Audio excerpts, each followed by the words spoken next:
দীর্ঘ 17 বছর পর বাংলাদেশে একটি সত্যিকারের কার্যকর সংসদ পেয়েছে বলে মন্তব্য করেছেন জাতীয় সংসদের স্পিকার হাফিজ উদ্দিন আহমেদ।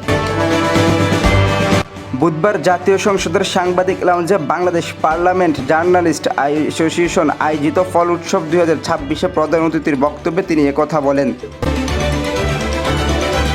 স্পিকার জানান, বিগত বছরগুলোতে দেশের মানুষ একটি কার্যকর সংসদের অপেক্ষায় ছিল। এবারের অবাধ সুষ্ঠু নির্বাচনের মাধ্যমে সেই প্রত্যাশা পূরণ হয়েছে এবং সংসদের প্রতি জনগণের আস্থা আরও বৃদ্ধি পাবে।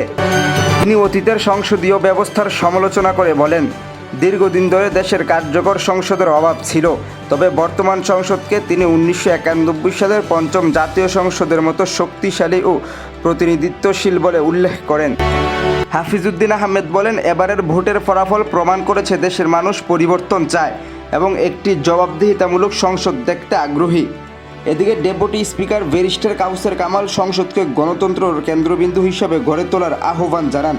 অনুষ্ঠানে সংসদ সদস্য, সাংবাদিক ও বিভিন্ন গণমাধ্যম ব্যক্তিরা উপস্থিত ছিলেন। জাকারিয়া আহমেদ, ইনসাফ, টাইমস 24।